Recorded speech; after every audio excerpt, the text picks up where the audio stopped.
හොඳයි ළමයි. මේ වීඩියෝ එකේ මම බලාපොරොත්තු වෙනවා discrete probability distributions ගැන ඔයගොල්ලොත් එක්ක සාකච්ඡා කරන්න.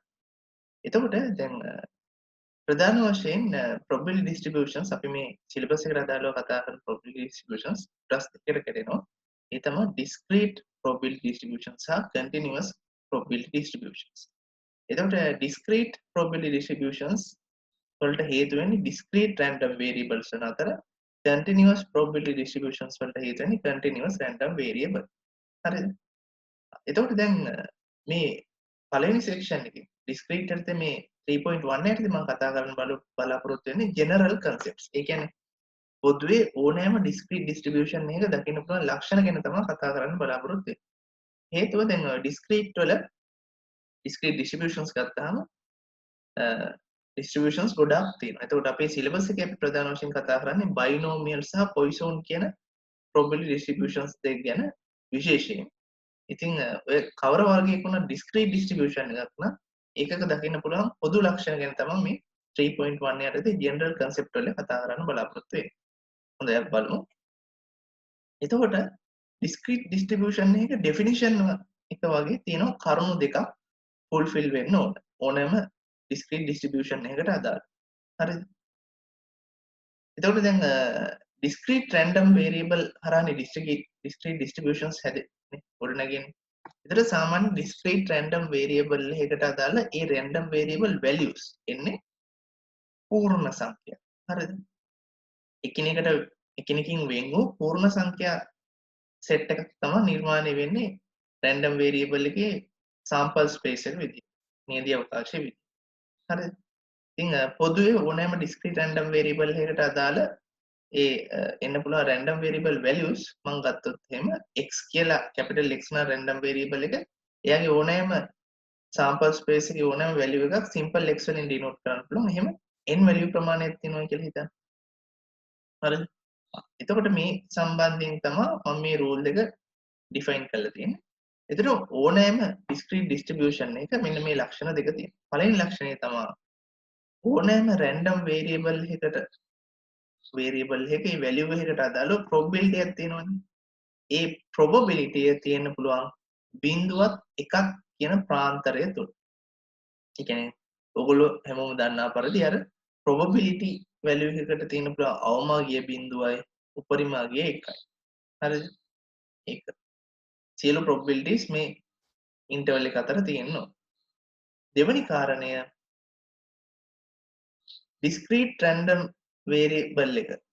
අදාළ ඒ random variable values තියෙනවනේ. ඒතර ඇත්තටම මේ probability distribution එක කියන්නේ මොකද්ද?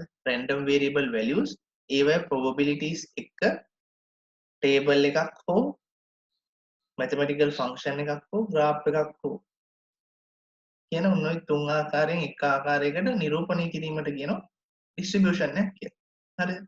එතකොට මේ නිරූපණයේදී හම්බෙන probability සියල්ලංගේම එකතු. නැත්නම් මේ සියලු random variable values වලට අදාළ ඒ relevant probabilities සියල්ලංගේම එකතු. අපි කියනවා total probability එකට සමාන වෙන්න ඕන. ආයි කිව්වොත් එහෙම එන individual probability values බිඳුවත් එකත් අතර පිහිටන්න ඕනේ. ඒ වගේම total probability values නැත්නම් total probability සියලු probabilities වල එකතුව එකට සමාන වෙන්න ඕනේ. ඔන්න ඔය conditions දෙකම එකවර fulfill වෙන්න ඕනේ. ඒක valid discrete distribution එකක් වෙන්න නම්. එතකොට මේ conditions දෙක ළමයි දන්නවද? හරිද? මේ ගැන දැනුම check කරන්න past papers ප්‍රශ්න වගේක් ඒ මේ theory area එක focus කරලා අහලා තිබ්බා. අපි ඒ ගැන දැන් අවධානය යොමු කරමු. හරි. මුලින්ම 2009-20 කියන MCQ එක. 2009-20. ඒකේ කියනවා which one of the following does not represent a probability function? හරිද? පහත සඳහන් distributions අතර probability function එක නැත්නම් probability distribution එක represent නොකරන්නේ මොනවද කියලා තමයි අහන්නේ. හරිද? දැන් මේ වගේ එකක් දුන්නාම කොහොමද විසඳන්නේ? හරි. අපි බලමු ඒකේ විසඳුම.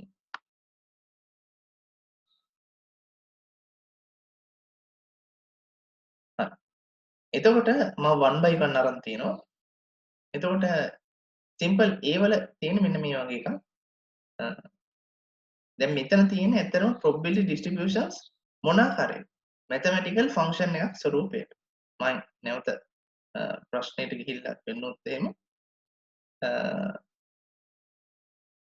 mathematical function එකක් ආකාරයට තමයි තියෙන්නේ. distribution එකක් තියෙන්න පුළුවන් නේ table එකක් ස්වරූපයෙන්. mathematical function එකක් ස්වරූපයෙන්. ඒ වගේම graph එකක් ස්වරූපයෙන්. ඒතර මෙතන තියෙන්නේ mathematical function එකක් ස්වරූපයෙන්. ඒතර මේ සූත්‍රය හරහා දෙන්නේ ඒ random variable value එකට අදාළ relevant probabilities.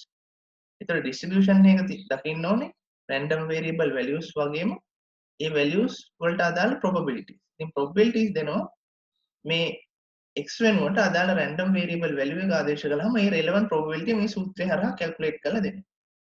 එහෙමයි මේ function එකක් විදිහට නිරූපණය කරද්දී probability නිරූපණය කරන්නේ. හරිද?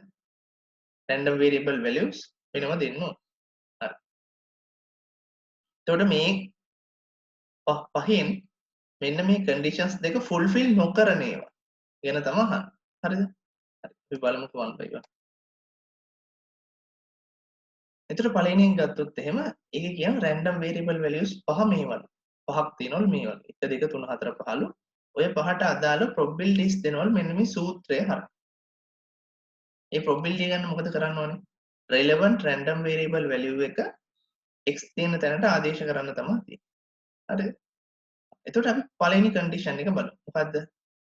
ඒ value එකට අදාළ probability values බිංදුවත් එකත් අතර පිහිටනවාද කියලා.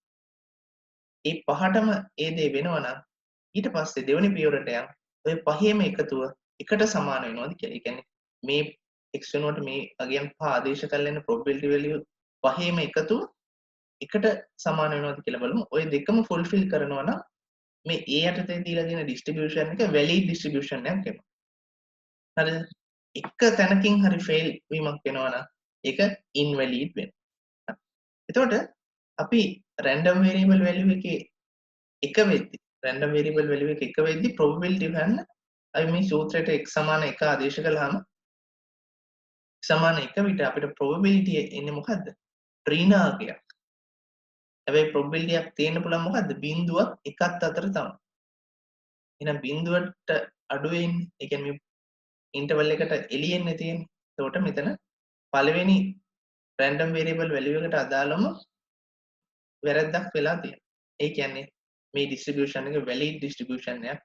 අනිත් ඒවා ගැන හොයන්න ඕනෙත් නැහැ. total probability calculate කරන්න ඕනෙත් නැහැ. එක තැනකින්ම වැඩි ගැස්සිලා ගිහින් හරි. එහෙනම් A යටතේ තියෙන distribution එක වැරදි. හරි. අපි බලමු B යටතේ තියෙන. එකේ කියනවා random variable values හතරක් තියෙනවා 0 1 2 3. ඒවට අදාළ probabilities මෙන්න මේ සූත්‍රය හරහා calculate කරලා ගන්න පුළුවන් කියලා තමයි කියන්නේ. හරි. ඉතින් අපි මුලින්ම කරන්නේ individual probability values check කරනවා 0වත් එකත් අතරද කියලා. එතකොට x සමානයි 0 වෙලාවේ probability දෙනවා මෙන්න මෙහෙම 22න් 1 කියලා කොහොමද x වෙනුවට 0 ආදේශ කරලා මෙතන. හරිද? ඔය විදිහට x සමානයි 1 x සමානයි 2 x සමානයි 3 වෙලාවේදී දෙන probability values 22කින් භාගයක් විදිහට නිරූපණය කරනවා.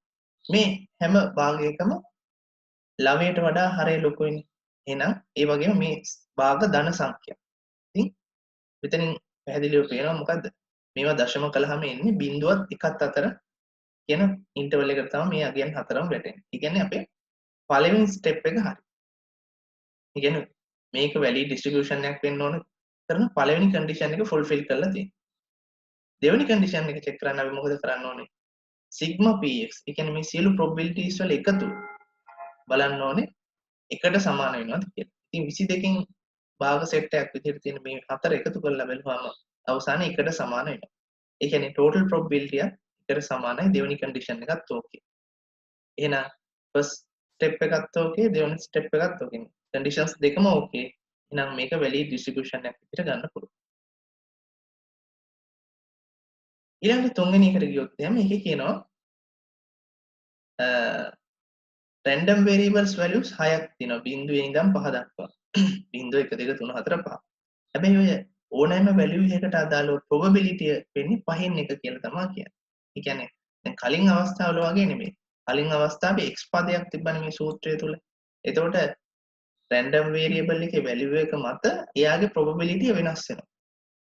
හැබැයි මේ අවස්ථාවේදී රැන්ඩම් වේරියබල් එකේ වැලියු එක මත probability වෙනස් වෙන්නේ නැහැ. සෑම රැන්ඩම් වේරියබල් වැලියු එකකටම තියෙන්නේ පහෙන් එක කියන probability. ඉතින් පළවෙනි කන්ඩිෂන් එක මොකද්ද?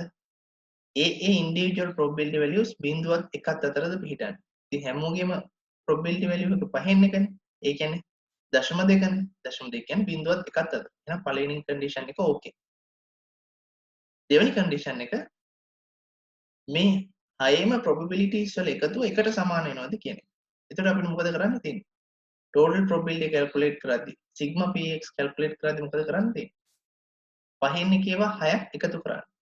හරි පහෙන් එකේව 6ක් එකතු කරනවා කියන්නේ පහෙන් එක 6න් වැඩි කරනවා වගේ දෙයක්.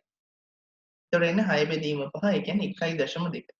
ඒ කියන්නේ එකට අසමාන total probability එකට අසමානයි කියන්නේ දෙවෙනි කන්ඩිෂන් එක violate වෙනවා. එහෙනම් එක කන්ඩිෂන් එක ඕකේ වුණාට අනිත් කන්ඩිෂන් එක violate වෙලා තියෙන්නේ. හින්දා මේක valid කියලා ගන්න බෑ. හරි. අපි යමු ඊළඟට D යටතේ තියෙන distribution එකට. ඒකේ කියනවා 1 2 3 4 5 කියලා random variable values පහක් තියෙනවා.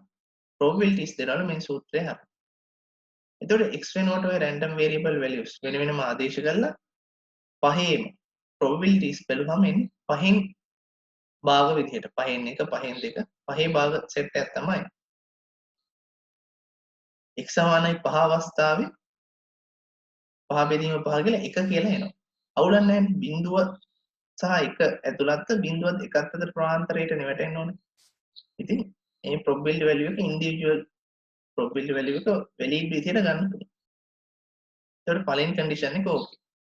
හැබැයි දෙවෙනි condition එක බලද්දී ඒ කියන්නේ total probability calculate කරද්දී බලන්න මේ පහ එකතු කරද්දී මෙතන එක ඉන්නවා. දැනටමත් එකක් තියෙනවා. ඊට අමතරව තව භාග හතරක් එකතු වෙලා මෙතනින් දෙකක් ඇවිල්ලා එකට අසමාන අගයක්. එහෙනම් දෙවෙනි condition එක violate වෙලා තියෙනවා. එහෙනම් මේක valid වෙන්නේ නැහැ. E වලදී random variable value තුනයි distribution එකේ probability values මේ සූත්‍රය හරහා දෙනවා. random variable values වලට අදාළ probability calculate කරාම x අගයන් ආදේශ කරලා 9 භාග සෙට් එකක් තියෙනවා. එතකොට මේක බිඳුවත් එකත් අතර ඉන්ටර්වල් එකට වැටෙන හරි මේ value set එකක් එන. එහෙනම් individual probabilities okay. හරි පළවෙනි condition එක okay. හැබැයි total probability calculate කරන්න ගියාම දෙන්නටමත් එකක් තියෙනවා මෙතන. එකට අමතරව තව ධන යම් ප්‍රමාණයක් එකතු වෙලා තියෙනවා. ඒ කියන්නේ අසමානයිනේ එකට. එහෙනම් දෙවෙනි condition එක violate වෙලා තියෙනවා. total probability එකට සමාන වීම කියන එක වෙලා නැහැ. වෙලා නැහැ. හරි. එහෙනම් මේක valid distribution එකක් විදිහට ගන්න බෑ. ඉතින් මේ ප්‍රශ්නේ අහන්නේ මොනවද? එහෙම valid නොවන distributions. එහෙනම් valid එකකට තියෙන්නේ B විතරයි.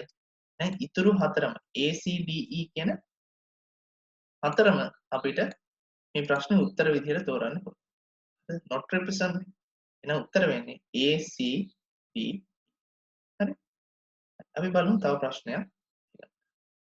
හොඳයි ළමයි 2019 වෙනි MCQ එක. ඒ කියන්නේ පහුගිය අවුරුද්දේ පේපර් එකේ මේ සම්බන්ධයෙන් ප්‍රශ්නයක් තිබුණා 25 වෙනි MCQ එක.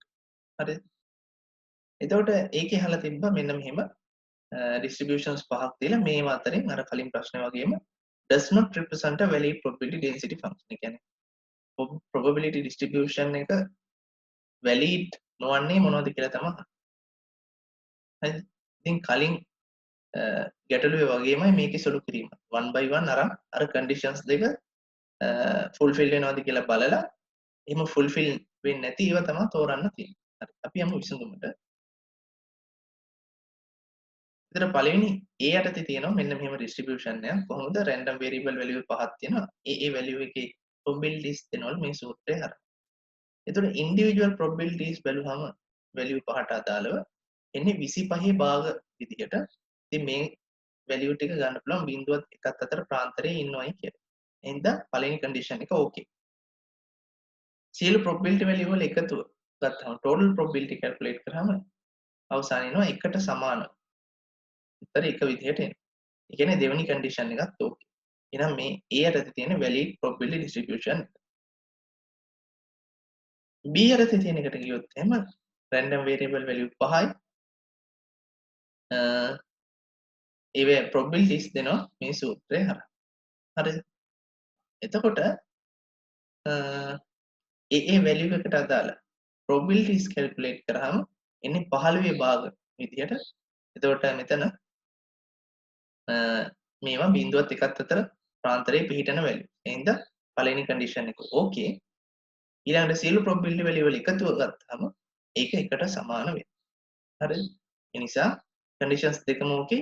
එහෙනම් B යටතේ තියෙන valid probability distribution C යටතේ තියෙන distribution එක බැලුවාම random variable value 5යි. හරි. එතකොට ඒකේ පළවෙනි random variable value එකට අදාළවම probability හොයන්න ගියම ඍණ අගයක් එනවා. ඒ කියන්නේ අර interval එකට එළියෙන් තමයි එන්නේ. ඒ කියන්නේ පළවෙනි condition එකම violate කරනවා. ඒ නිසා මෙතන මේක valid distribution එකක් විදිහට ගන්න බෑ. C කියන එක. D කියන එක ගත්තොත් එහෙම D කියන distribution එක ඒකේ random variable value පහක් තියෙනවා. පහේම probability සමානයි. ඒ කියන්නේ පහෙන් එක කියන probability තමයි හැම value එකකම probability එක වෙන්නේ. එතකොට පහෙන් එක කියන්නේ 0.2යි. ඒක අර බිඳුවත් එකත් අතර interval එකේ තියෙනවනේ. එහෙනම් පළවෙනි condition එක okay. හරි. ඊළඟ total probability calculate කරන්න ගියාම පහෙන් එකේම පහක් එකතු කරන්න තියෙනවා. ඒ කියන්නේ පහෙන් එක වතාවක් පහ.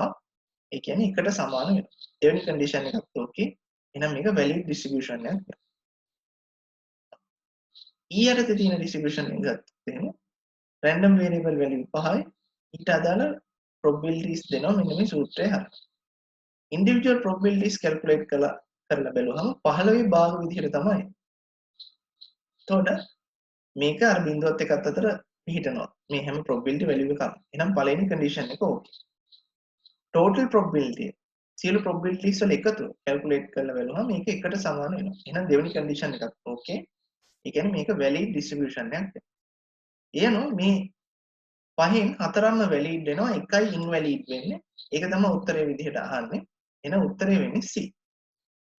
ඊළඟට තව දෙක කාරණයක් කියන. දැන් ඔයගොල්ලන්ට ඉස්සරහට ගණන් හදාගෙන යද්දී ඔයගොල්ලන්ට ප්‍රශ්නයක් එන්න පුළුවන් මේ වගේ ගැටලුවක් දුන්නා. මේ තමයි මේ random variable values විදිහට අපිට හුඟක් ගණන් වල බහුතරයක් ගණන් වල දකින්න පුළුවන් බිඳුව හෝ ධන පූර්ණ සංඛ්‍යා.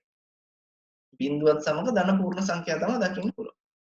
හැබැයි මේ ගානේ ඍණාගයක් තියෙනවා. හරිද? ඍණාගයක් තියෙනවා. එහෙම ඍණාගයන් එන්න පුළුවන්. හරිද? එවැනි අවස්ථාවලට උදාහරණ මොනවද? හරිද? ඉතින් ඍණාගයන් එන්න පුළුවන්. හරිද? දැන් උදාහරණයකට දැන් මේ random variable values පහ ගන්න. හරිද? එතකොට මේ පහ අපිට මෙහෙම ගන්න පුළුවන්. ඒ තමයි අපි හිතුවොත් මේ වගේ දෙයක්. ඒ කියන්නේ MCQ ප්‍රශ්න පහක් තියෙනවා. හරිද? MCQ ප්‍රශ්න පහක් තියෙනවා. ඒ පහට අපි කණා ගන්නවා. හරිද? ඒ කියන්නේ අපි උත්තරේ හරියට දන්නේ නැහැ. හරිද? අපි guess කරලා by guessing මේ පහට answers ලියනවා.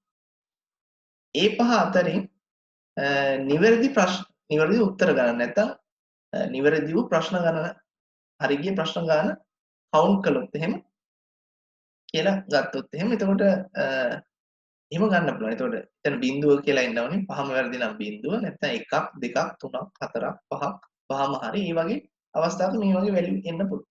හරිද? මේ වගේ අවස්ථාවකට ඔන්න මේක ගැලපෙනවා. හැබැයි මේ ඍණ කියන්නේ එනකොට හරිද? ඒකට ඍණ කියන්නේ එනකොට අපිට මෙහෙම ගන්න පුළුවන්. දැන් අපි හිතුවොත් මෙහෙම. අපි සාමාන්‍ය ගමක පාරක හරිද? පාරයිනේ ඉන්නවා. නිරීක්ෂකයෙක් විදිහට. හරිද? අපි වාහනයක ඉන්නවා කියලා හිතමු. එතකොට අපි වාහනයක කිසියම් පාරේ එක පැත්තකට මූණලාගෙන පාරයිනේ වාහනේ නවත්තගෙන අපි පොඩි පරීක්ෂණයක් කරනවා. ඒ තමයි මම මූණලාගෙන ඉන්න පැත්තට හරිද? ඒ කියන්නේ මගේ වාහනේ තියෙන පැත්තටම මා පසු කරන වාහන ගණන කවුන්ට් කරනවා. ඒ වගේම මට ප්‍රතිවිරුද්ධ දිශාවට පසු කරන වාහන ගණන කවුන්ට් කරනවා. එතකොට හැමතිස්සෙම මගේ පැත්තට යන වාහන ගණන මම දන විදිහට මට ප්‍රතිවිරුද්ධ යන වාහන ගන්න ඍණ විදිහට ලකුණු කරනවා ඒ දිශාව ලකුණු වෙන්න ඕන නිසා. හරි. අන්න ඒ වගේ. ඒ වගේ පරීක්ෂණයකට අදාළ රැන්ඩම් වේරියබල් එකක් කරා මේ වගේ ඍණ වැලියුස් එන්න පුළුවන්. හරිද? ඒ නිසා කිසිම වෙලාවක worry වෙන්න එපා මේ රැන්ඩම් වේරියබල් වැලියුස් ඍණ වීම ඒක ඉම්ප්‍රැක්ටිකල් කියලා. නෑ ඒක ප්‍රැක්ටිකල් කාර්යය. හරිද? වෙන්න බැරි දේ තමයි probability values ඍණ වීම. probability values වෙන්න පුළුවන් බිංදුවත් එකත් අතර පමණයි. ඒ නිසා එතන කිසිම කන්ෆියුෂන් එකක් තියාගන්න එපා. මෙහිම අර වගේ මම කිව්වා වගේ එක්ස්පෙරිමන්ට් එකක් කළා මේ විදිහට ඍණ රැන්ඩම් වේරියබල් වැලියුස් එන්න පුළුවන්. හරි. කොහොමින් හරි මේ ප්‍රශ්නේ උත්තරේ වෙන්නේ එතකොට C කියන ආන්සර් එක. ඒකට මේකේ ආන්සර් C. හරිද? does not represent a valid probability density function ඒ කියන්නේ C. හරි. අපි බලමු ඊළඟ ප්‍රශ්න. හරි. ඊළඟ 2013 19 වෙනි MCQ එක. මේකේ කියනවා probability density function. මොකද්ද මේ density function කියලා කියන්නේ කියලා අපි ඉස්සරහට ඉගෙන ගමු. කලින් ප්‍රශ්නෙත් ප්‍රයිස් එක හම්බුණා. ඒ කියන්නේ කන්ෆියුෂන් එකක් ඇති කරගන්න එපා මේ වෙලාවේ. තව ටිකකින් අපිට හම්බ වෙනවා. හරි. එතකොට probability distribution එකකට අදාළව ඒක mathematical function එකක් ආකාරයෙන් නිරූපණය කරනකොට අපි discrete නම් ඔකට කියන density function කියලා. හරිද? ඔහොම discrete එක මේ function එක නිරූපණය කරනකොට ඒකට කියන්නේ density function කියලා. හරි. ඉතින් මෙන්න මෙහෙම function එකක් තියෙනවා. ඉතින් ඒ function එකට අදාළ මේ simple a කියලා නියතයක් තියෙනවා. හරිද? ඉතින් ඔය simple a නියතේ value එක තමයි අහන්නේ. දැන් මේ ප්‍රශ්නේ පොඩි අඩුපාඩුවක් තියෙනවා. ඒ තමයි දැන් කලින් ප්‍රශ්න දෙකම අපි බැලුවොත් එහෙම මේ ප්‍රශ්න දෙකේම අපිට මේ mathematical functions ආකාරයේ distributions තියෙනවා. හරිද? ඒ හැම වෙලාවකම ඒ relevant random variable value set එක දීලා තියෙනවා. හරිද? ඉතින් මේ ප්‍රශ්න දෙක අත්දැකීමත් එක්ක ඔයගලන්ට තේරෙනවා ඍණ පූර්ණ සංඛ්‍යා එන්න පුළුවන්, බිංදුව එන්න පුළුවන්, ධන පූර්ණ සංඛ්‍යා එන්න පුළුවන්. හරිද? ඒ සිනාරියෝ එක මත වෙනස් වෙනවා. හැබැයි මේ ප්‍රශ්න පොඩි අඩුපාඩුවක් කියලා තියෙනවා ඒගොල්ලෝ අතින්. ඒ තමයි ඒගොල්ලෝ කියනවා නේ ඒගොල්ලන්ට මේ රැන්ඩම් වේරියබල් වැලියුස් ටික දෙන්න බැරි වෙලා තියෙනවා. හරිද?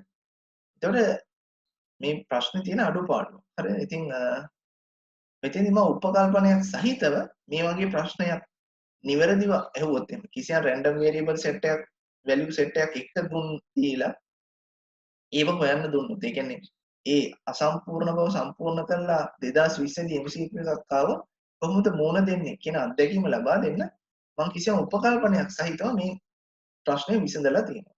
හරි. අපි යමු විසඳුමට. එතන මගේ උපකල්පනය තමයි random variable values ටික ඇවිල්ලා බිංදුවේ ඉඳන් ඉස්සරහට යන value set එකක්. ඒ කියන්නේ ඍණ පූර්ණ සංඛ්‍යා නැහැ. බිංදුව 1 2 ඔහම අවසානයක් කියන්න බෑ. ඒතර කාට හරි කියන්න පුළුවන්. හිතෙන්න පුළුවන්. හරිද? මෙහෙම සීමාවක් නැතිව random variable එකකට අදාළ values තියෙන්න පුළුවන්ද කියලා. පුළුවන්. හරිද? ඒ උදාහරණයකට මේ වගේ ගන්න. මේ වගේ දෙයක් ගන්න. ඒ තමයි අපි එක්ස්පෙරිමන්ට් එක තමයි නැත්නම් අපේ random variable එක තමයි number of ATM users during the lunch hour for a particular ATM. කිසියම් ATM එකක් අනුබද්ධයෙන් lunch hour එකේදී, ඒ කියන්නේ 12:01 කියන පැයේදී ATM users ලා ගණන නැත්නම් count එක තමයි මේ particular day එකදී අපි බලන්නේ. එතකොට අපි දවස් 7ක්, ඒ කියන්නේ week එකක් පුරාවට මේ දේ නිරීක්ෂණය කළොත් සමහර දවසට ඒ කියන්නේ අපි හිතුව Sunday වගේ හරිද? ATM users ලා ගන්න බිඳුවක් වෙන්න පුළුවන්. හරිද? ඉතින් එක්කෙනෙක් වෙන්න පුළුවන්, දෙන්නෙක් වෙන්න පුළුවන්, තුනක්, හතරක්, පහක් කොහොම වෙන්න පුළුවන්. හරිද? කිසියම් ප්‍රැක්ටිකල් ගානකින් ඔක නතර වෙනවා. 25කින් වගේ නතර වෙන්න පුළුවන්. හරිද? හැබැයි අපිට එක්සැක්ට් ෆයිනල් වැලියු එකක් කියන්න බෑ. හරිද? හැබැයි ඒක ෆයිනයිට් අගයක්, පරිමිත අගයක්. හරිද? ඉතින් ඒ වගේ එක්ස්පෙරිමන්ට් එකකට අදාළ. ඔය වගේ රැන්ඩම් වේරියබල් නැත්නම් ඔය වගේ එක්ස්පෙරිමන්ට් හම්බ වෙනවා පොයිසන් ඩිස්ට්‍රිබියුෂන් එක කතා කරද්දී අපිට. ඉතින් ඒ වගේ එකක මෙහිම අවසානයක් දක්වන්න බෑ. ඒ නිසා අපිට මේ විදිහට තමයි කඩිරි කීපයකින් තමයි දක්වන්න වෙන්නේ. තව ඉස්සරහට මේක යනවා කියලා. ඉතින් මගේ උපකල්පනය තමයි රැන්ඩම් වේරියබල් වැලියුස් ටික මෙන්න මේ ආකාරයට තිබුණොත් මේ වගේ දුන්නොත් කොහොමද මේ ඩිස්ට්‍රිබියුෂන් එකේ මේ සිම්පල් ඒරියාගේ හොයන්නේ කියන කාරණා. එතකොට දැන් අපිට රැන්ඩම් වේරියබල් වැලියුස් වල පරිමිත ස්වභාවයක් නැති නිසා අපිට ඉන්ඩිවිජුවල් හැම වැලියු එකක්ම බිඳුවත් එකත් අතර පිහිටනවද කියලා අපිට නිරීක්ෂණය කිරීමේ හැකියාවක් නැහැ. හරිද? ඒ පළවෙනි කන්ඩිෂන් එක යූස් කරලා මේක සෝල්ව් කිරීමේ හැකියාවක් නැහැ. හැබැයි දෙවෙනි කන්ඩිෂන් එක යූස් කරන්න පුළුවන්. ඇයි මේක අපිට පේන්න තියෙන පරිමිතාංගයක් වේවා. හරිද? නොපෙනෙන පරිමිතාංගයක් වේවා. හරිද? සීමාව දන්නේ නැහැ. හැබැයි පරිමිතයි. ඔය සියලු රැන්ඩම් වේරියබල් වලට අදාළ probabilities වල එකතු නැත්නම් total probability එක වෙන්න බෑ. දෙවෙනි කන්ඩිෂන් එක අනුව. ඉතින් ඕක යූස් කරලා අපිට පුළුවන් මේ simple ඒරියාගේ calculate කරන්න. හරිද? ඉතින් මම දෙවෙනි කන්ඩිෂන් එක යූස් කරනවා සියලු probabilities වල එකතුව එකට සමාන වෙන්න ඕන. හරි. එහෙනම් x සමානයි 0 වෙලාවේදී x වෙනුවට 0 දාලා probability x සමාන 1 වෙලාවේදී probability x සමානයි 2 වෙලාවේදී යාගේ probability තව ඉස්සරහට එන values වලට අදාළ ඒ probabilities ඔය සියල්ලංගේම එකතුව මොකද වෙන්න ඕනේ? එකට සමාන වෙන්න ඕනේ. එතකොට මම මොකද කරන්නේ? ඊළඟ පියවරේදී මම මේ simple a හැමෝටම පොදුයිනේ. ඒක සාධකයක් විදිහට එළියට ගත්තා. එතකොට ඒ තැන් වලින් ඉතිරිය නිරූපණය කළාම මෙන්න මේ වරහණ ඇතුළට එනවා 1 ධන භාගයේ ධන භාගයේ වර්ගයේ ධන කියලා ඔන්නෝම එනවා. සීමාවක් නැතුව. එතන මේක අපිට දකින්න පුළුවන් ශ්‍රේණියක් විදිහට. හරිද? එතකොට මේක ශ්‍රේණියක් විදිහට දකින්න පුළුවන්. නැත්තම් සීක්වන්ස් එක පද සංඛ්‍යාවක එකතුවක් විදිහට දකින්න පුළුවන්. හරිද? එතකොට මම මේක දැකලා තියෙනවා ගුණෝත්තර සංඛ්‍යා රටාවක පද අනන්තයක එකතුවක් විදිහට දැකලා තියෙනවා. sum of infinity of a geometric progression. හරිද? එතකොට අපේ මේ සිලබස් එකේ තියෙනවානේ series and sequences කියලා පාඩම. හරිද? එතකොට ඒකේ අපිට හම්බෙනවා geometric progressions කියලා. එතකොට geometric progressions යටතේ අපිට හම්බ වෙනවා සූත්‍ර දෙකක් පද වල එකතුව හොයන. ඒ තමයි පද n ප්‍රමාණයක එකතුව හොයන සූත්‍රයක් තියෙනවා. ඒ වගේම පද අනන්තයක එකතුව හොයන සූත්‍රයකුත් තියෙනවා. හරිද?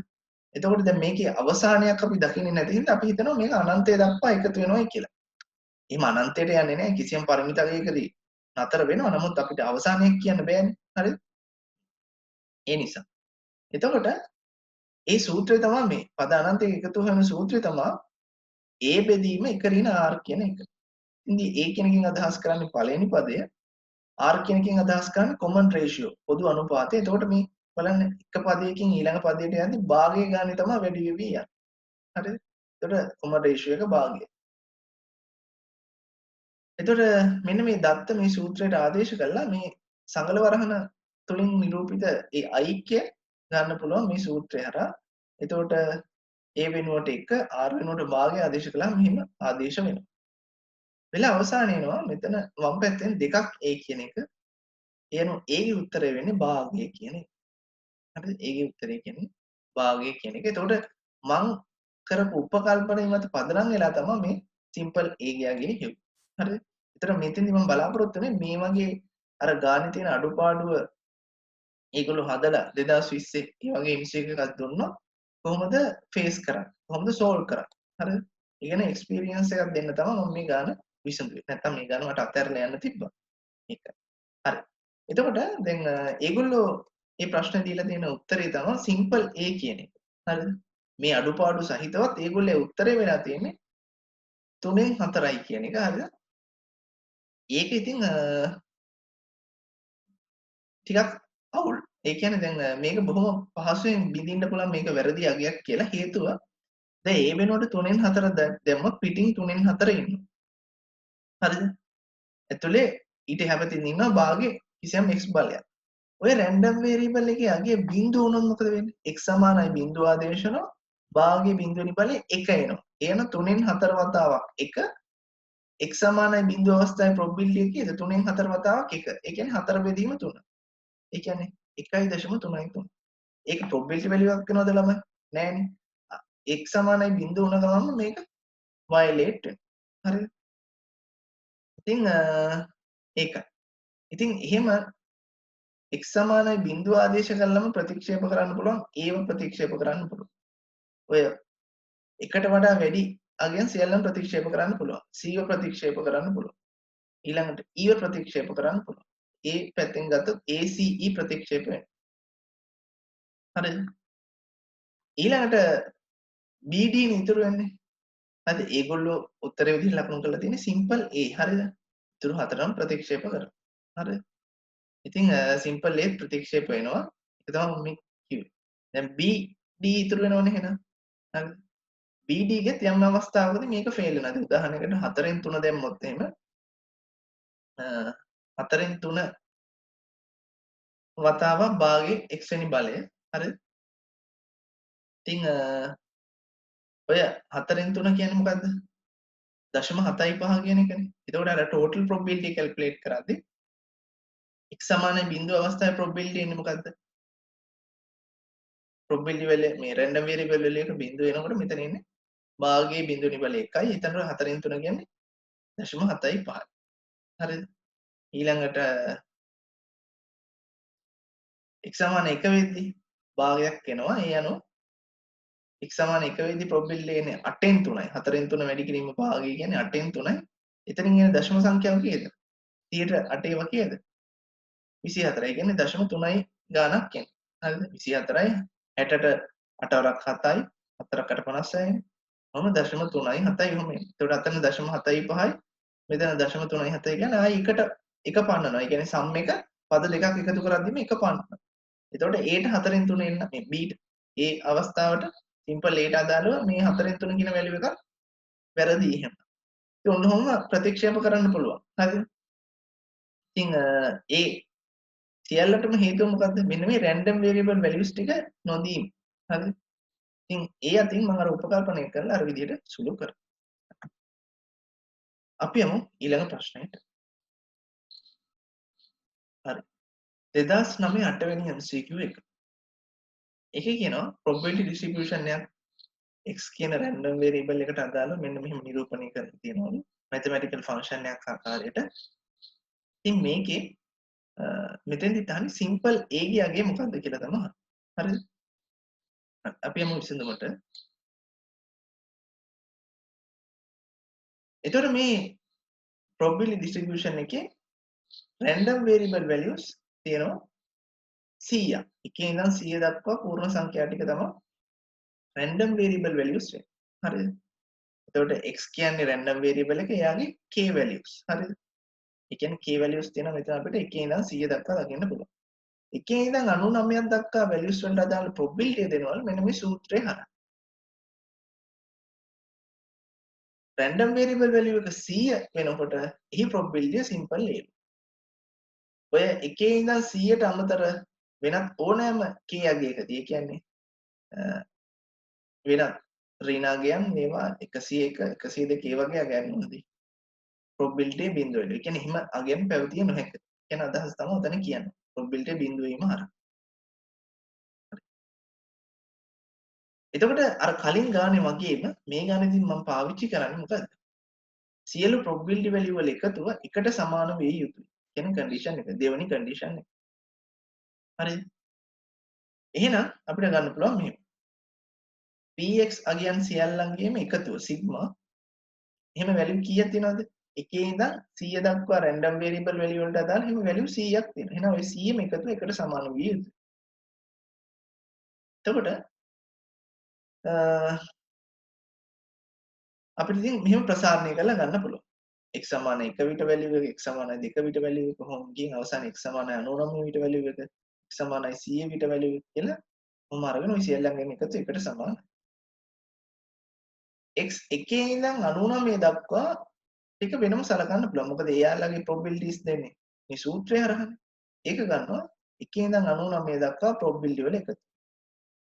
ධන 100 වෙනි random variable value එකේ probability. ඒත් එකට සමානයි. ඉතින් මෙන්න මේ px වෙනකොට අපිට ආදේශ කරන්න පුළුවන් මෙන්න මේ සූත්‍රය. මොකද එකේ ඉඳන් 99 දක්වා ඒ probability values දෙන සූත්‍රය මොකක්ද? මෙයානේ. එයාව ආදේශ කරනවා. x සමානයි 100 වෙනකොට නැත්නම් x කියාගේ k වෙද්දි k 100 වෙද්දි probability එක කීයද? simple a. මේක ආදේශ කරනවා. එතකොට දැන් මෙතන ඉඳන් යන්නේ series and sequence ගණන් විසඳුමක් කියන්නේ. එතකොට අපි series and sequence පාඩම යටතේ මගේ වීඩියෝ ටියුටෝරියල් එකක් තියෙනවා වෙනම. හරිද? ඒකේ විශේෂයෙන් බලන්න sum of polynomials කියලා. හරිද? ඒකේ තියෙනවා මෙන්න මේ ආකාරයේ ගණන් සුළු කරන්නේ කොහොමද කියලා මම මෙතෙන්දි පැහැදිලි කරන්නම්. මේ වගේ භාග සංඛ්‍යාවක් විචල්්‍ය සහිත භාග සංඛ්‍යාවක් සහිතව මෙහෙම ආපුවාම series and sequence වලදී මේක සුළු කරන්නේ මෙහෙමයි. ඉස්සෙල්ලම මේ භාග සංඛ්‍යාව භාග දෙකක අන්තරයක් විදිහට අපි නිරූපණය කරගන්නවා. හරිද? ඒක කරන ක්‍රමවේදය A level වල නම් සිංහල මීඩියම් කරපු අය දන්නවද? භින්න භාග කියලා concept එකක් තියෙනවා. ඒ හරහා තමයි මේ තනි භාගයක් භාග කිහිපයකට කඩන්නේ. භින්න කියන එකෙන් අදහස් කරන්නේ මේ වෙන් කරනවා කියන අදහස. බෙදනවා කියන අදහස. ඒ කියන්නේ මෙහෙම තනිව නිරූපණය කරන තියෙන ප්‍රකාශනයක් අපි භාග කිහිපයක ඓක්‍යයක හෝ අන්තරයකට වෙන් කරලා දක්වනවා. හරිද? ඒක ඒ පාඩමේ A level වලදී කියන්නේ භින්න භාග කියලා. ඉතින් මේ භින්න භාග දැනුම අවශ්‍ය වෙන්නේ නැහැ මෙතෙන්ට. මේ වගේ සුළු මේ භාගයක් එක්ක ගණදෙනු කරන්නේ. නමුත් ඒක තමයි මූලික පාඩම. හරිද? මේකට අදාළ. ඉතින් මම අර ටියුටෝරියල් එකෙත් කියලා තියෙනවා භින්න භාග මග ඇරලා මේක කරන්න පුළුවන් විදිහක් තියෙනවා. ඒ තමයි දැන් මේක භාග දෙකක අන්තරයක් විදිහට ලියද්දී අපිට මේ භාග දෙකේ හරයන් විදිහට මේ හරේ පද ගන්න පුළුවන්. k ගන්න පුළුවන් එක හරයක් විදිහට k දන එක තව හරයක් විදිහට ගන්න. අරගෙන අපි බලනවා 1යට k ගෙන් 1යට k ධන එක අඩු වුණාමද මෙයා එන්නේ නැත්නම් 1යට k ධන එකෙන් 1යට k අඩු වුණාමද මෙයා එන්නේ කියලා ඒ අවස්ථා දෙකම බලද්දී ගැළපෙන අවස්ථාව වෙන්නේ 1යට k ගෙන් 1යට k ධන එක අඩු වුණාම තමයි ඒක සුළු කරලා පොදු හරයන් අරගෙන කුඩා පොදු ගුණාකාරය අරගෙන අවසානයේ සුළු කරාම මෙයාට සමාන වෙන්නේ ඒ අන්තරය. ඒ අනුව මෙයා වෙනුවට මම මෙයාව දාලා. දැන් මෙයාව ඕන සුළු කරලා බලන්න හරයට එනවා k වතාවක් k ධන එක ලවයට එන්නේ k ධන එකෙන් අඩු වෙනවා k. එතකොට k ට k කැපිලා 1 ඉතුරු. ඒ නිසා මේ ප්‍රකාශනය වෙනකොට මේ අන්තරය දාන්න පුළුවන්. මොකද මේ දෙන්නට දෙන්න සමානයි. හරි. මෙහෙම අන්තරයක් විදිහට නිරූපණය කර ගැනීම පළවෙනි ස්ටෙප් එක. ඊට පස්සේ මොකද කරන්න ඕනේ? මේ කියන එකතුව කරන්න ඕනේ. k සමානයි 1 වෙද්දී අපි ආදේශ කරනවා. k සමානයි 2 වෙද්දී ආදේශ කරනවා. k සමානයි 3 වෙද්දී ආදේශ කරනවා. කොහොම ගිහින් අවසානයේ පද තුනක් නිරූපණය කරනවා. හරිද? ඒ කියන්නේ k සමානයි 97 වෙද්දී කොහොමද? 98 වෙද්දී කොහොමද? 99 කියන අවසාන k යගේ වෙද්දී කොහොමද කියලා ආදේශ කරලා බලන්න. ඒත් ආදේශ කළා සිග්මා කියන්නේ මොකද්ද? ඔය සියල්ලංගෙම එකතුව ගන්න කියන්නේ. ඉතින් අපි මොකද කරන්නේ? පල්ලෙහාට එකතු කරනවා. එකතු කරද්දී අපිට පේනවා ධන පදයට ඍණ පදයේ විදිහට මේ භාග එකිනෙකාට කැපිලා යනවා. හරිද? කොහොම කැපිලා ගිහින් අවසානයේ මුලින් ඉතුරු වෙන්නේ 1 කියන අගය. අවසානයේ අන්තිමට ඉතුරු වෙනවා ඍණ 100න් 1 කියන අගය. ඒ කියන්නේ මෙන්න මේ සමස්ත පද 99කම එකතුව ගන්න පුළුවන් 1 ඍණ 100න් 1 කියලා. ඊට අමතරව මේ පැත්තෙන් එනවා a කියන එක. හරිද? එතකොට 1 ඍණ 100න් 1 ධන a තමයි එකට සමාන වෙන්නේ. ඉතින් ඕක සුළු කරලා ගන්න පුළුවන් a කියගේ 100න් 1යි. එන උත්තරේ වෙන්නේ b කියන අංශයක 100න්. හරිද? answer b. හරිද? 100න්. හරි? එතකොට ඔය මම කතා කරන්නේ මෙච්චර වෙලා valid discrete distribution එක තියෙන ඕන conditions දෙකක් තියෙනවා. ඒ conditions දෙකට අදාළව අහලා තිබ්බ ප්‍රශ්න MCQ 4ක් තමයි මේ සාකච්ඡා කරන්නේ. හරි. අපි යමු ඊළඟ theory parts වලට. එතකොට දැන් මෙතෙන්දි මේ theory වල ප්‍රධාන අරමුණක් වෙන්නේ දැන් මම අර කලින් සඳහන් කළා probability distributions අපිට මේ syllabus එකේ හම්බ වෙනවා තුන් ආකාරයකින්. table එකක් ස්වරූපයෙන් mathematical function එකක් ස්වරූපයෙන් නැත්නම් graph එකක් ස්වරූපයෙන්. discrete distribution වලදී අපිට බහුතරයක් අවස්ථාවලදී හම්බෙන්නේ එක්ක table එකක් විදිහට නැත්නම් මේ කලින් ප්‍රශ්න වල හම්බුණා වගේ mathematical function එකක් විදිහට. graph ස්වරූපයේ distributions අපිට දකින්න පුළුවන් continuous probability distributions යට. හරිද? එතකොට ඔය table එකක් ආකාරයේ නිරූපිත distribution එක කොහොමද ඒ ඊට අදාළ සිද්ධාන්තමය කරුණු. හරිද? ඒවා distribution එක ඒ distribution එකක් එක්ක වැඩ කරද්දී ඒ probabilities calculate කරන්නේ කොහොමද? ඒ table එක ආකාරයෙන් නිරූපිත distribution එකක තියෙන ඕනේ සිද්ධාන්තමය කරුණු තමයි මේ ඊළඟට කතා කරන්නේ. හරි. ඊළඟට පළවෙනි එක තමයි average එක. හරිද? එතකොට දැන් මම මෙතෙන්දි මේ උදාහරණ විදිහට use කරලා තියෙන්නේ අර අපිට මුලින්ම හම්බුණු table එකක් ආකාරයේ distribution එක. ඒ කියන්නේ හාසියක් 3 වතාවක් උඩ දාලා සිරස ලැබෙන වාර ගණන ගත්තොත් එහෙම එතකොට මේ වාර ගණන තමයි 0 1 2 3. එතකොට ඒව ලැබීමේ probabilities තමයි මේ 8 1 8 3 8 3 8 1. එතන මේ distribution එක අපි කලින් සිද්ධාන්ත කතා කරද්දී ගොඩනගපු දෙයක්. හරිද? කලින් වීඩියෝ එක බැලුවා නම් ඔයාලට මේකේ කොහොමද මේක ගොඩ නැගෙන්නේ කියන කාරණේ ඔයාලට වටහා ගන්න පුළුවන්. හරි. එතකොට මේ වගේ ඒ සිනාරියෝ එකට අදාළව ඒ එක්ස්පෙරිමන්ට් එකට අදාළව ගත්තොත් අපිට ඕන වෙනවා සිරස ලැබීමේ සාමාන්‍ය අගයක් ඇවරේජ් අගයක් හොයන්න. හරිද? ඒ කියන්නේ දැන් මෙහෙම අහුවොත් දැන් අපි එක්ස්පෙරිමන්ට් එක කරලා ගොඩක් වාර ගානකට පස්සේ කියන්නේ එක ළඟ 3 වතාවක් උඩ දාලා හරිද? අපි බලනවා probabilities random variables කියන්නේ සිරස ලැබෙන වාර ගාන කවුන්ට් කරගන්නවා ඒවා ලැබීමේ probability ගැන එතකොට යම්කිසි අදහසක් තියෙනවා. හරිද? ඔහොම ඇවිල්ලා දැන් ඔන්න තව 3 වතාවක් උඩ දාන්න යනවා කාසිය. ඒ දාන්න කලින් යාළුවෙක් ඇහුවොත් එහෙම මෙහෙම. ඔයා කරනවා කියලා හිතන්න පරීක්ෂණ. ඔයාගේ යාළුවෙක් අහනවා. දැන් ඔය 3 වතාව අවසානයේ හරිද? ඒව මධ්‍ය නාගයේ කොහොම වෙයිද? ඒ කියන්නේ දැන් 3 වතාවක් දානකොට ඉස්සෙල්ලම පළවෙනි සැරේ දානවනේ. පළවෙනි සැරේ දාන්න කලින් යාළුවා අහනවා මෙහෙම. දැන් ඔයා ওই දාන්න යන සැරේ ඔව් සෝරි. මෙහෙම හිතමු. 3 වතාවක් දාන්න යනවා. එතකොට ওই 3 වතාවේදී සිරසවල් කීයක් ලැබෙයිද කියලා අහුවොත් එහෙම දාන්න කලින්. හරිද? දාන්න කලින්. එතකොට ඔයාට කියන්න තියෙන හොඳම උත්තරේ තමයි සිරසවල් ලැබීමේ සාමාන්‍ය අගය කියන එක. හරිද? එතකොට අන්නේ සාමාන්‍ය අගය හොයන්නේ කොහොමද මේ වගේ අවස්ථාවක්? හරිද? කලින් දත්ත පදනම් කරගෙන. ඒක තමයි මේ තීන් කොටස යටතේ කතා කරන්න යන්නේ.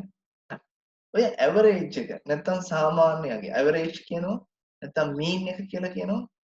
හරිද? මධ්‍යයනය කියලා කියනවා. ඇවරේජ් කියන්නේ සාමාන්‍ය අගය. මීන් කියන්නේ මධ්‍යයන අගය. ඒ වගේම expected value එක. දැන් අර මම කලින් කිව්ව උදාහරණයට අදාළ. මේ ඊළඟ විසිකිරීම වාර 3ේදී ලැබෙන සිරසවල් ගණන මධ්‍යයනය කියලා අහන්න පුළුවන්. මීන් එක මොකක්ද? නැත්තම් ඇවරේජ් එක මොකක්ද? නැත්තම් expected value එක. ඔයා සිරසවල් කීයක් අපේක්ෂා කරනවා? ඉතින්දි කියන්නේ ඔය ඇවරේජ් එක මීන් එකම තමයි. ඒ වචන තුනෙන්ම අදහස් කරන්නේ එකම අදහස. හරිද? එතකොට expected value of x x කියන random variable එකේ අපේක්ෂිත අගය කියන අදහසින් ex කියලා මෙහෙම සංකේතවත් කරනවා. mean average කියන අදහසින් අර mean එකට සාමාන්‍ය use කරනෝනේ mu කියන symbol එකත් use කරනවා. හරිද? expected value of random variable x කියන අදහසින් ex use කරනවා නැත්නම් mu කියලාත් අපි use කරනවා. හරිද? එතකොට මේ table එකක් විදිහට distribution එක දුන්නාම කොහොමද ඔය expected value එක නැත්නම් mu එක හොයන්නේ? ඒතර ඒකට සූත්‍රයක් තියෙනවා. සූත්‍රයට එන්න කලින් මම සරලව පැහැදිලි කරන්න. අපි කියන්නේ මෙන්න මෙහෙමයි. ඔබ හොයන්න පුළුවන් කියලා. ඒ තමයි ඔය expected value එක හොයන්න පුළුවන් random variable value එක වතාවක් එයාගේ probability එක ගුණ කරා. හරිද? එතකොට ඒ value එක එයාගේ probability value එකෙන් ගුණ වෙනවා. එතකොට එහෙම ගුණිත set එකක්ම හම්බ වෙනවා. එතකොට distribution එකේ නිරූපිත ඒ සියලුම ගුණිතවල එකතු ගන්න ඒ එකතුව ලබා දෙනවා කාවද? expected value එක. distribution එකකින් නිරූපිත සියලු random variable ඒවා relevant probabilities වලින් ගුණ කරලා ලැබෙන ගුණිතයන් සියල්ලංගේම එකතුවෙන් නිරූපණය වෙනවා මොකද්ද? ඔය expected value එක. ඉතින් මෙතන simple x වලින් නිරූපණය කරලා තියෙන්නේ මොකද්ද මේ සූත්‍රය? මේ random variable value එක. ඕනෑම random variable value එක. පොදුවේ i වෙනි random variable value එක කියලා. එතකොට dot එකකින් කියන්නේ ගුණ කරනවා කියන එක pxi කියන එකෙන් අදහස් කරන්නේ මේ random variable value එකේ relevant probability. ඉතින් n ප්‍රමාණයක් තියෙනවා නම් මෙන්න මෙහෙම. මෙතන නම් 4නේ. n ප්‍රමාණයක් දක්වා random variable values තියෙනවා නම් එකකින් පළවෙනි random variable value එකේ ඉඳන් n වෙනි value එක දක්වාම මෙන්න මේ ගුණිතය perform කරනවා. perform කරලා ඒ සියල්ලංගෙම එකතුව ගන්න කියන එක තමයි මේ sigma වලින් අදහස් කරන්නේ. ඉතින් ආයි කියන්න සරලව මොකද? random variable value එක වතාවක් එයාගේ probability කියන ගුණිතය ගන්න. එතකොට මේ සියලු ගුණිතවල එකතු වෙන නිරූපණය කරනවා expected value එක. ඊතර මේ උදාහරණයක් තියෙනවා මෙතන. හරි. මේක expected value එක හොයන්න ගියාම නැත්නම් mu එක හොයන්න ගියාම අපි ඉතින් අර විදිහට තමයි perform කරන්නේ. එතකොට x බිඳුව වතාවක් එයාගේ probability px no. x සමාන 1 වෙද්දී x1 වතාවක් px1. ඔහොම ගන්න පුළුවන්. එතකොට බිඳුව වතාවක් 8න් 1. එක වතාවක් 8න් 3. දෙක වතාවක් 8න් 3. තුන වතාවක් 8න් 1. එතකොට random variable value එක වතාවක් එයාගේ probability කියන්නේ ගුණිතය අරගෙන ඒ ගුණිතයන් සියල්ලංගෙම එකතුව ගත්තාම අවසාන වෙනවා 2න් 3යි නැත්නම් 1.5යි. හරිද? එතකොට මේක තමයි expected value එක. දැන් සිරසවල් 1.5ක් ලැබෙන්න පුළුවන්ද? ලැබෙන්න බෑ. හරිද? එතකොට අපිට මේ වගේ තැනකදී ගන්න පුළුවන් මෙන්න මේ තීන්දුව. ඒ තමයි කවුරු හරි යවුවොත් එහෙම ඊළඟ විසිකිරීම වාර 3ේදී ලැබෙන සිරසවල් ගණන. ගැන ඔයාගේ අදහස කියන්නේ කිව්වොත් එහෙම එතකොට අපිට expected value එක කරා මෙහෙම කියන්න පුළුවන්. නිශ්චිතවම ප්‍රකාශ කරන්න බෑ. නමුත් බොහෝ දුරට සිරසවල් එකක් හෝ දෙකක් එක හෝ දෙක කියන අගයන් දෙකෙන් එකක් ලැබීමට වැඩි ඉඩකඩක් තියෙනවා කියලා අපිට කියන්න පුළුවන්. අන්න ඒ වගේ දෙයකට තමයි expected value එක පාවිච්චි කරන්නේ නැත්නම් average mean පාවිච්චි කරන්නේ. හරි. ඊළඟ variance එක. variance කියලා කියන්නේ විසිරීම කියන අදහස ඇතුළ තමයි variance කියලා කියන්නේ. දැන් ඔය ඉස්සෙල්ලම ලෝකයේ statistical ඒ කියන්නේ සංඛ්‍යාන පැත්තෙන් ගත්තාම මේ statistical factors ඒ කියන්නේ සංඛ්‍යානයේ තියෙන ඒ කියන්නේ කිසියම් දත්ත සමුච්චයක් සම්බන්ධයෙන් අදහසක් ගන්න පුළුවන් factors විදිහට ආවම ඉස්සෙල්ලම fact එක තමයි mode එක කියන්නේ. ඒ කියන්නේ මාතය කියන එක. ඒ කියන්නේ මුල්ම කාලේ හිතුවා වැඩිම වාර ගණනක් සඳහන් වෙන දත්තය භාවිතා කිරීම සුදුසුයි කිසියම් දෙයකට. ඒක තමයි හොඳම දේ කියලා තමයි හිතුවේ. පස්සේ ඒ කියන්නේ මේ වගේ දෙයක්. දැන් ඒක පාවිච්චි කරන්න පුළුවන් මෙහෙම. දැන් අපි හිතමු අමල් කියලා කිසියම් සේවකයෙක් ඉන්නවා. එයා හැමතිස්සෙම රැකියාවට එන්නේ 8 නම් වාර්තා කරන්න ඕන වෙලාව 8 පහ වෙලා තමයි. හරිද? එතකොට සතියේ දවස් 5ක් ගත්තොත් වැඩ කරන දවස් 5න් දවස් 3ක් 4ක්ම එයා 8 පහ වෙලා ඉන්නේ කලාතුරකින් එක දවසක් වගේ ඔන්න 8ට කලින් එනවා වේලාස නැහැ. හරිද? එතකොට අර වැඩිම වාර ගණනක් තියෙන්නේ ප්‍රමාද වීම පැත්තටනේ. හරිද? එතකොට දැන් හෙට හරිද නැත්තම් අපි හිතුවොත් එහෙම අලුත් දවසක් දැන් වෙලාව 7:00මාරයි. හරිද? ඒතර කවුරු හරි ඉවොත් එහෙම අද අමල් 8ට කලින් එයිද? හරිද? අද අමල් 8ට කලින් එයිද කියලා ඇහුවොත් එහෙම බහුතරයක් දෙනා දෙන පිළිතුර මොකද? නෑ. එයා 8 පහ වෙනවා. හේතුව එයාගේ වැඩිම වාර ගණනක් තියෙන්නේ මොකද්ද? 8 පසු වීම කියන කාරණා.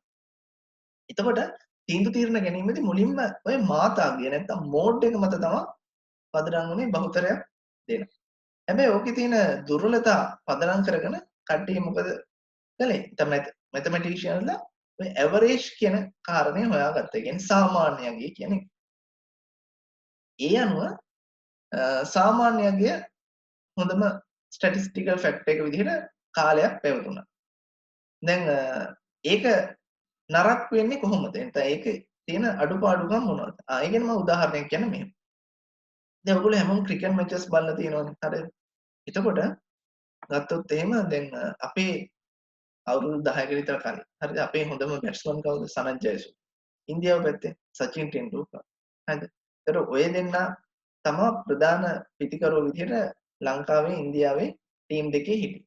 එතකොට සාමාන්‍යයෙන් ඔය සනත්ගේ පැත්තෙන් ගත්තොත් එහෙම සනත්ට කියන්නේ ඩේන්ජරස් බැට්ස්මන් කෙනෙක් කියලා. හැබැයි සචින්ට කියන්නේ කන්සිස්ටන්ට් බැට්ස්මන් කෙනෙක් කියලා. හරිද? හේතුව තමයි දැන් සනත්ගේ සචින්ගේ ඇවරේජ් වල ලොකු වෙනසක් නැහැ. හරිද? දෙන්නගේම ඇවරේජ් සාමාන්‍ය 35 40 කියමු. දෙන්නගේම ඇවරේජ් 40 වගේ අගය ආසන්නයේ පවතිනවා. හරි 39.5 වගේ. අපි දෙන්නගේම හිතමු 40 කියලා. ඒ කියන්නේ සාමාන්‍ය මැච් එක ස්කෝර් කරන ප්‍රමාණය 40. හරිද? කියන අදහස තමයි සාමාන්‍යයෙන් තියෙන්නේ. සනත්ට ඩේන්ජරස් කියන්නත් සචින්ට කන්සිස්ටන්ට් කියන්නත් හේතුව මොකද? හේතුව සචින් ටෙන්ඩුල්කර් හැමතිස්සෙම මැච් එක හැම මැච් එකකම වගේ කලාතුරකින් ඇරෙන්න ඔය 40ට කිට්ටුව ලකුණු ප්‍රමාණයක් ස්කෝර් කරනවා. ඒ කියන්නේ 35ක් නැත්නම් 45ක් හරිය. ඒ 40 ආසන්නයේ ලකුණු ප්‍රමාණයක් ස්කෝර් කරනවාමයි. හැබැයි සනත්ගේ ඇවරේජ් එක එහෙම තිබ්බට එයා එහෙම හැම මැච් එකකම එහෙම ස්කෝර් කරන්නේ නැහැ. කියන්නේ දැන් සචින්ට සාපේක්ෂව බහුතරයක් මැච් වල එයා ස්කෝර් කරන්නේ නැහැ. එයා හිටපු ගමන් ගහනවා ලකුණු 150 ගහනවා ලකුණු 100 ගහනවා. හැබැයි හිටපු ගමන් බිංදුවට දෙකට තුනටත් අවුට් වෙනවා. හරිද? ඔය ඒ කියන්නේ එයාගේ අර ස්ථාවර ගතියක් නැහැ. හරිද? ඉතින් අවසානයේ ගත්ත ලකුණු ප්‍රමාණය ඉනින් ගානෙන් බෙදලා ගත්තාම දෙන්නගෙම ඉන්නේ ඇවරේජ් එකේ. ඉතින් ඇවරේජ් එකේ දැක ගමන් හිතෙන්නේ දෙන්නම එක හා සමාන දක්ෂතා තියෙන කට්ටිය කියලා. හැබැයි අර කන්සිස්ටන්සි අතින් ගත්තොත් එහෙම නැත්නම් ඇවරේජ් එක කැල්කියුලේට් කරන්න ගත්ත දත්ත සමුච්චය ගත්තොත් දත්ත ප්‍රමාණය ගත්තොත් ඒ ඇවරේජ් එක වටා දත්තවල විසිරීම බොහෝ වැඩි කාලෙක සනත්ගේ. හේතුව දැන් 40 ඉඳන් බිංදුව දක්වා වැලියු වෙනවා අඩු පැත්තේදී. වැඩි පැත්තේදී යනවා 100 දක්වා වැලියු. නැත්නම් 100 පන්නලා යනවා. හරි. හැබැයි එහෙම නැහැ. සචින්ගේ කොහොමද? 40ට අඩුවෙන් උඩරිම ඕන 30ට යන්න පුළුවන්. හරිද? කියන්නේ කලාතුරකින් ඊට අඩු වෙන්න පුළුවන්. නමුත් බහුතරයක් අවස්ථාවල 30ට වැඩි ගාණක් ගහනවාම. උඩරිමය 100 එහෙම ගහන්නේ නැහැ. 50ක් 60ක් ගහනවාම. ඒ නිසා අර විසිරීම කියන කාරණේ වැදගත් වුණා. ඇවරේජ් එකට අමතරව කිසියම් කාරණයක් සම්බන්ධයෙන් තීන්දුව తీරන ගණිත. මොකද ඇවරේජ් එක පමණක් හේතු වෙන්නේ නැහැ මේ කියන්නේ ඇවරේජ් එක පමණක් මදි. තක්සේරුවකට එන්න.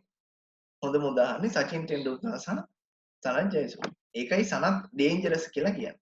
සනත් එයාගේ දවසේදී එයා ගහනවා 100 150. එතකොට ප්‍රතිවාරින්ට ඩේන්ජරස්. හැබැයි අසාර්ථක දවස්වල ෆෝම් එකේ නැති දවස්වල 0යි 2යි එහෙම ගන්න. එතකොට තමුන්ගේ කණ්ඩායමට ඩේන්ජරස්. ඉතින් ඒකයි යාට ඩේන්ජරස් කියන්න හේතුව එයාගේ දත්වල විසිරීම වැඩි. එයාගේ ලකුණු වල විසිරුම් ගතිය වැඩි ඇවරේජ් එක වටා. හැබැයි සචින් ටෙන්ඩුල්කර්ගේ එහෙම නැහැ. එයා ඇවරේජ් එකට ආසන්නෙන් හැමතිස්සෙම ස්කෝර් කරන්නේ. විසිරුම් ගතිය අඩු. එහෙනම් තමයි යාට කියන්නේ කන්සිස්ටන්ට් කියලා. කන්සිස්ටන්ට් පර්ෆෝමර් කෙනෙක්. හරි. ඉතින් ඔය ඇවරේජ් එක කියන එක ප්‍රමාණවත් නැහැ. දෙන් සනත් සචින් කම්පෙයාර් කරන්නත් ඒක ප්‍රමාණවත් නැහැ. ඒ හින්දා ඒ වගේ ඒ ඇවරේජ් එකේ අඩුපාඩු තිබ්බා. ඉතින් ඒකට ආව ඊළඟ ස්ටැටිස්ටිකල් ෆැක්ට් එක තමයි වේරියන්ස් කියන එක. කියන්නේ ඇවරේජ් එක විතරක් තිබිලා මදි. දත්තවල විසිරීම කියන එකත් අපි සලකා බලන්න ඕනේ තීන්දුව తీරන ගණිතය කියන එක. හරි. එතකොට ඔය වේරියන්ස් කියන්නේ විචලතාව කියලා සිංහලෙන් කියන නැත්නම් දත්තවල විසිරීම. හරිද? එතකොට variance of random variable x කියන අදහසින් vx කියලා අපි නිරූපණය කරනවා. නැත්නම් මේක ග්‍රීක් ලෙටර් එකක් සිග්මා. හරිද? අපි අර සිංහලේ රයන්න ලියන්නේ. එතකොට ඇල කරලා ලියන රයන්න වගේ. සිග්මා වල වර්ගය. සිග්මා වල වර්ගය කියලා නිරූපණය කරනවා. නැත්නම් x ගේ variance එක කියන අදහසින් vx කියලා නිරූපණය කරනවා. හරිද? ඔය වේරියන්ස් එක හොයන්නේ කොහොමද? ඊට අදාළ සූත්‍රය තමයි මේ. හරිද? ඒ කියන්නේ මූලික සූත්‍රයක් තියෙනවා. නැතුව නෙමේ. ඒ සූත්‍රය සුළු කරගෙන ඇවිල්ලා අවසානයේ සරල මට්ටමේ තියෙන ප්‍රකාශනය තමයි මේ. ඉතින් මේ ටේබල් එකක් විදිහට නිරූපණය කරලා තියෙන ඩිස්ට්‍රිබියුෂන් එක Vx එක හොයන්න පුළුවන් මෙහෙම. කොහොමද? E ගේ x වර්ගය ඍණ Ex ගේ වර්ගය. ඒ මොකද්ද? දැන් මෙන්න මෙහෙමයි. Ex කිව්වහම හරිද? x වතාවක් එයාගේ probability එන්නේ. random variable value එක වතාවක් එයාගේ probability තමයි එන්නේ. හරිද? ඊට ඔය කලින් අවස්ථාවේ කැල්කියුලේට් කරපු Ex ගේ වර්ගය කියන එක තමයි මෙතනින් මේ අදහස් කරන්නේ. ඒතකොට ඊට කලින් පදේ E ඇතුළේ x වර්ගය තියෙනවා. ඒ අදහස් කරන්නේ මොකක්ද? ඒ කියන්නේ මේකයි. දැන් Ex කිව්වම x ගේ එක බලයක් තියෙනකොට මොකද කරන්නේ? මෙතන x වතාවක් එයාගේ probability. x ගේ දෙවෙනි බලය තියෙනකොට කොහොමද? ඒක මෙන්න මෙහෙම. x ගේ දෙවෙනි බලය තියෙනකොට මෙතෙන්ට කලින් සූත්‍රෙම x වෙනකොට x වර්ගය ආදේශ කරන්න ඕනේ. එතකොට x වර්ගයේ වතාවක් probability value එක. ඒ කියන්නේ random variable value එකේ වර්ගයේ වතාවක් එහි probability කියන ගුණිතයන් සෙට් එකේ එකතුව තමයි ex වර්ගය කියන එකෙන් අදහස් කරන්නේ.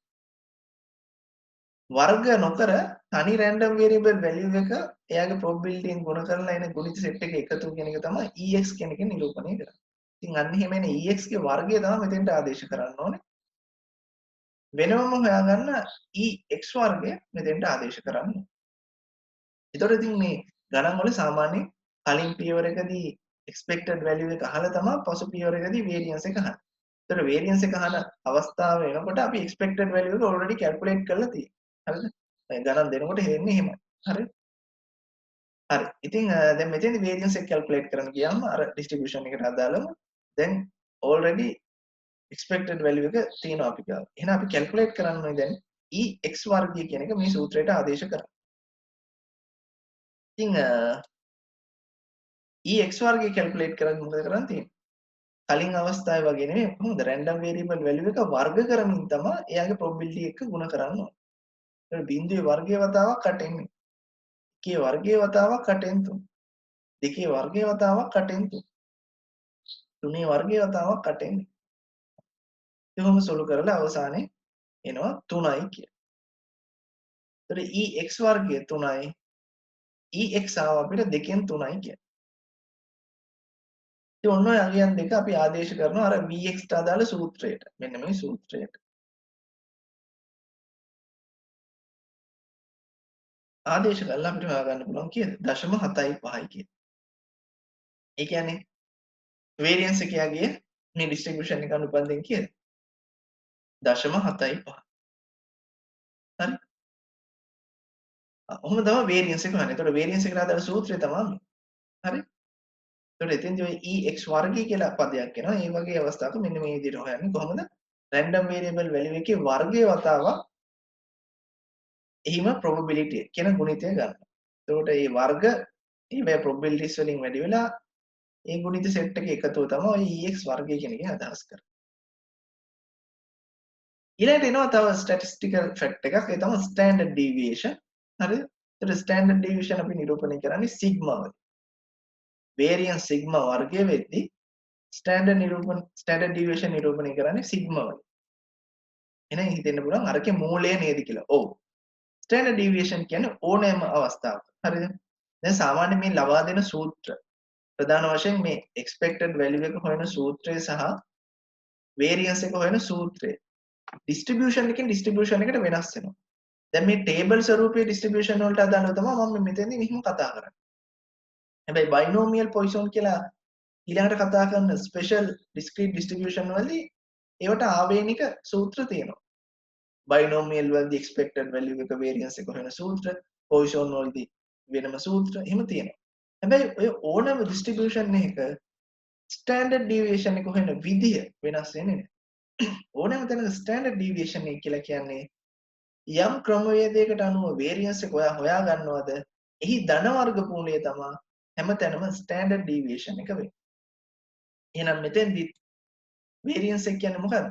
කලින් ආපේ standard deviation එක කියන්නේ variance එක යම්සේ හොයා ගන්නවද? එහි ධන වර්ගමූලය. ඒ කියන්නේ 0.75 ධන වර්ගමූලය. ඒ කියන්නේ 4න් 3 ධන වර්ගමූලය. මොහොම මූල 3 බෙදීම 2 කියලා එනවා. එතකොට මොනවද දශම කරලා ගන්න පුළුවන්. ඒතර මේ දශම කිරීම කියන කාරණේ ඔයගොල්ලන්ට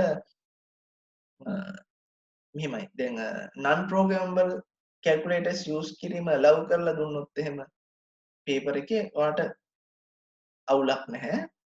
use කරන්න පුළුවන්. හැබැයි මෑත කාලීනව එහෙම අවුරුදු ගත්තොත් එහෙම 2012 දක්වාම වගේ paper වල calculators use කරන්න දුන්නේ නැහැ. 12ට කලින් papers වල ඒ කියන්නේ පරණ syllabus වල දීලා තියෙනවා. ඒ නිසා මේ මට්ටමින් උත්තරේ තිබ්බත් ඇති ඔයාලට ගානකදී මේ වගේ හම්බුණා. හරිද? කොහොම හරි ස්ටෑන්ඩඩ් ඩීවියේෂන් කියන්නේ මොකද්ද? වේරියන්ස් එකේ ධන වර්ගමූලය. හරිද? ඊළඟ මෝඩ් නැත්නම් මාතය. මාතය කියන්නේ දැන් සංඛ්‍යා සෙට් එකක් දුන්නොත් හරිද? පොලකයක් විදිහට සංඛ්‍යා ටිකක් දුන්නොත් එහි මාතාගය කියන්නේ මොකද්ද? වැඩිම වාර ගාණක් සඳහන් වෙන සංඛ්‍යා. ඒ වගේ ඒ වැඩිම වාර ගාණක් කියන එකෙන් අදහස් කරන්නේ මොකද්ද? ෆ්‍රීකවන්සි වැඩි. නැත්නම් ඒ සංඛ්‍යා ලැබීමේ probability වැඩි කියන එක.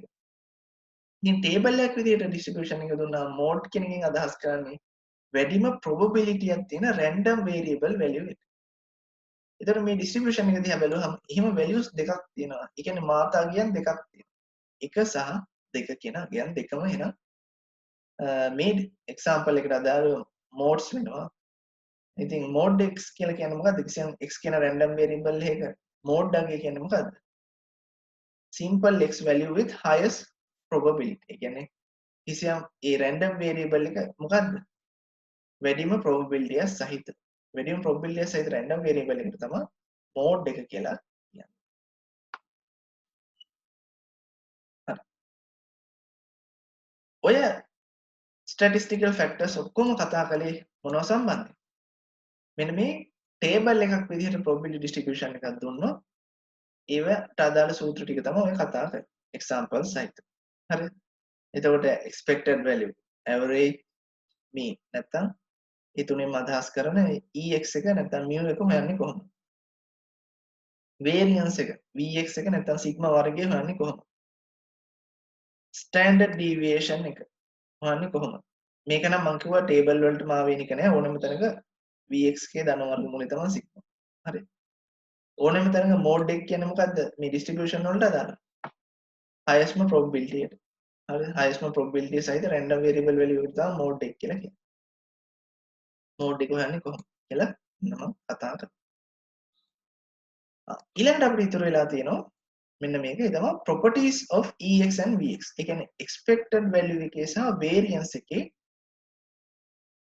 අනුබද්ධින් තියෙන මේ සමීකරණ සෙට් එක. නැත්නම් properties සෙට් එකක් තියෙනවා, rule සෙට් එකක් තියෙනවා. ඒ ගැන අපි අවධානය යොමු කරමු.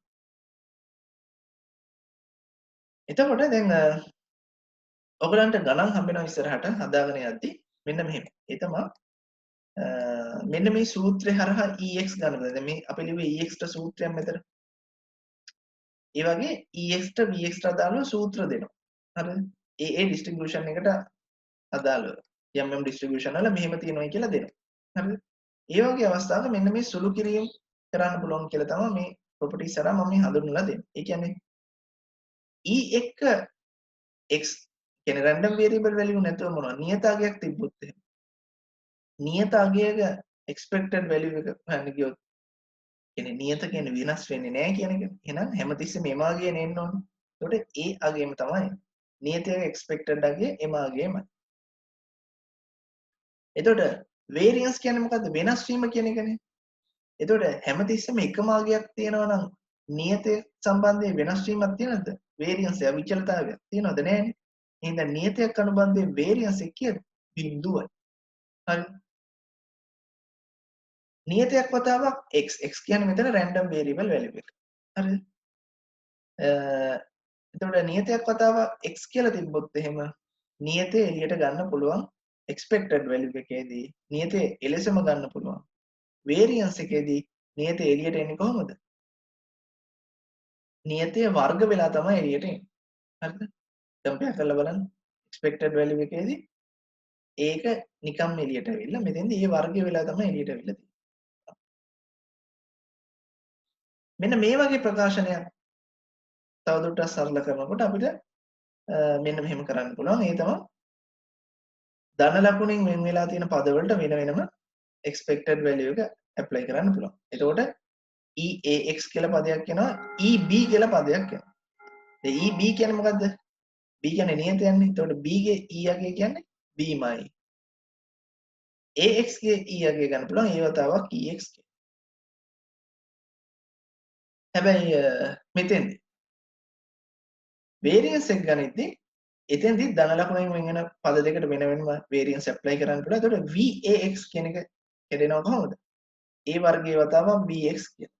එකතු කිරීම VB. B කියන්නේ මොකද්ද මෙතන? නියතයක්.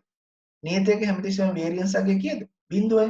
ඒතර එකතු කිරීම බිඳුවක් කියන්නේ අවසානයේ A වර්ගයේ VX-මයි. හරිද? ඒතර ඔන්නෝම properties හය. rule හයක් තියෙනවා කොහොමද සරල කරන්න කියලා. expected value එකට අදාළ ප්‍රකාශනයක්, ඒ වගේම variance එකට අදාළ ප්‍රකාශනයක්. හරිද? ඉතින් ඒ දැනුමත් අවශ්‍ය නැහැ. මොකද මම මෙතන මේ ඊළඟට දීලා තියෙන ඔයගලන්ට exercise එකක් මේ දැනට කතා කරපු theory වලට අදාළව ඒකේ ප්‍රශ්න තියෙනවා ඔය properties අනුබන්ධයෙන් ප්‍රශ්න තියෙනවා. හරි? ඉතින් ඒ properties අනුබන්ධයෙන් තියෙන ප්‍රශ්න සුළු කරද්දී මෙන්න මේ rules ටික අපි පාවිච්චි කරමු. හරිද? හරි. එතකොට මේ වීඩියෝ එක මම මෙතනින් නතර කරනවා. අපි ඊළඟ වීඩියෝ එකකින් බලාපොරොත්තු වෙනවා මේ note එකේ මේ අග තියෙන මෙන්න මේ past papers assignments collection එක discuss කරන්න. හරි. past papers assignment question collection එක ඔයගොල්ලොත් එක්ක discuss කරන්න. එතකොට මේ වීඩියෝ එකකින් ගත්ත දැනුමින් ඔයාලා මේ ප්‍රශ්න තනියම කරන්න try කරන්න. හරිද? මේකේ solutions ඊළඟ වීඩියෝ එක refer කරන්න. එහෙනම් බොහොම ස්තුතියි මේ වීඩියෝ එක බැලුවට.